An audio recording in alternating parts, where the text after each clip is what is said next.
ಮಾಡ್ಕೊಂತಾರೆ, ಡ್ರಾಫ್ಟ್ ಬರುತ್ತೆ. ಈ ನೋಡಿ, ಈ ಈ ಈ ಇದ್ರಲ್ಲಿದ್ರೆ ತುಂಬಾ ಮಗು ಚೆನ್ನಾಗಿದೆ ತೂಕ. ನೋಡಿ ಬಾಯ್ದು ಗರ್ಲ್ಸ್ ಈ ಕಡೆ ಇದೆ, ಗೊತ್ತಾಯ್ತಾ? ಇದರಲ್ಲೇ ಬರಬೇಕು, ಗ್ರೀನ್ ಹಸಿರು ಇದ್ರಲ್ಲೇ ಬರಬೇಕು. ಇದ್ರಲ್ಲಿ ಬಂದ್ಬಿಟ್ರೆ ಮಗು ತೂಕ ಕಡಿಮೆ ಆಯ್ತು, ಸಾಧಾರಣ ತೂಕ ಆಯ್ತು. ಮಗುಗೆ ನಾವೇನ್ ತಗೋಬೇಕು? ಕೇರ್ ತಗೋಬೇಕು.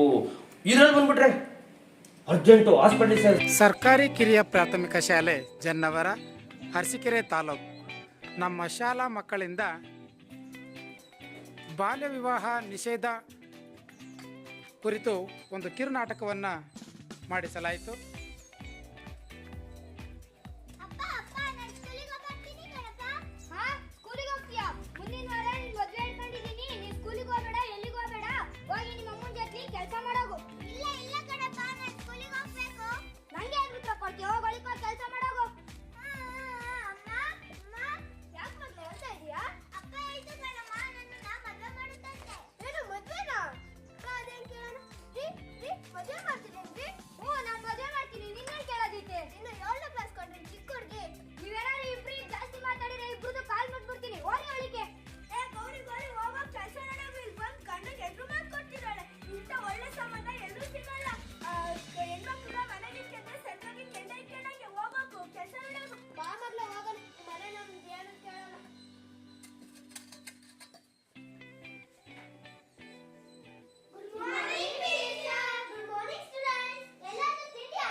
ಮಗಳು ಮದುವೆ ಮಾಡಿದ್ರೆ ಅದು ಕಾನೂನಿಗೆ ವಿರುದ್ಧ.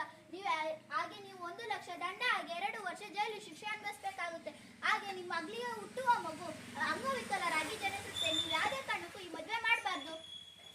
ನನ್ನ ಅಂಗನವಾಡಿ ಟೀಚರ್ 18 ವರ್ಷದೊಳಗಿರೋ ಹೆಣ್ಣು ಮಕ್ಕಳಿಗೂ ಮತ್ತು 21 ವರ್ಷದೊಳಗಿರೋ ಗಂಡು ಮಕ್ಕಳಿಗೂ ಮದುವೆಯನ್ನು ಮಾಡಬಾರದು. ಅದು ಕಾನೂನಿಗೆ ವಿರುದ್ಧವಾಗಿದ್ದು. ನನ್ನ ಹೆಸರು ಕುಮಾರ್. ನಾನು ಈ ಏರಿಯಾದ ಪೊಲೀಸ್ ಆಫೀಸರ್. ಯಾವತ್ತು ಯಾವ ಚಿಕ್ಕ ಮಕ್ಕಳಿಗೂ ಮದುವೆಯನ್ನು ಮಾಡಬಾರದು. ಇಷ್ಟಕ್ಕೊಂದು ದೊಡ್ಡ ಕಾನೂನುಗಳಿವೆ.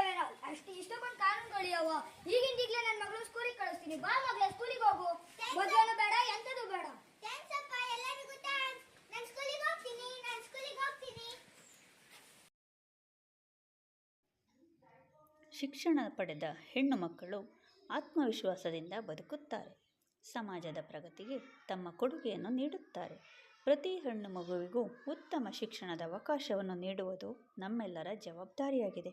ಆದ ಕಾರಣ ನಮ್ಮ ಶಾಲೆಯಲ್ಲಿ ವಿವಿಧ ಕಾರ್ಯಕ್ರಮಗಳನ್ನು ಆಯೋಜಿಸಿ ಅದರಲ್ಲಿ ಗೆದ್ದ ಮಕ್ಕಳಿಗೆ ಬಹುಮಾನಗಳನ್ನು ನೀಡಿ ಪ್ರಶಂಸಿಸಲಾಗುತ್ತದೆ. ಸಾವಿತ್ರಿಬಾಯಿ ಫುಲೆಯವರ ಭಾವಚಿತ್ರವನ್ನು ನಮ್ಮ ಶಾಲೆಯ ವಿದ್ಯಾರ್ಥಿಗಳು ಚಿತ್ರಿಸಿರುವುದು ಹೆಣ್ಣೊಂದು ಕಲಿತರೆ ಶಾಲೆಯೊಂದು ತೆರೆದಂತೆ ಎಂಬಂತೆ ನಮ್ಮ ಶಾಲೆಯ ಹೆಣ್ಣು ಮಕ್ಕಳಿಗೆ ಅತಿ ಹೆಚ್ಚಿನ ಪ್ರೋತ್ಸಾಹವನ್ನು ನೀಡಿ ವಿವಿಧ ರೀತಿಯ ಕಾರ್ಯಕ್ರಮಗಳಲ್ಲಿ ಪ್ರಶಸ್ತಿ ಪಡೆಯಲು ನಟರಾಜ್ ಶಿಕ್ಷಕರು ಪ್ರಯತ್ನಿಸುತ್ತಿದ್ದಾರೆ.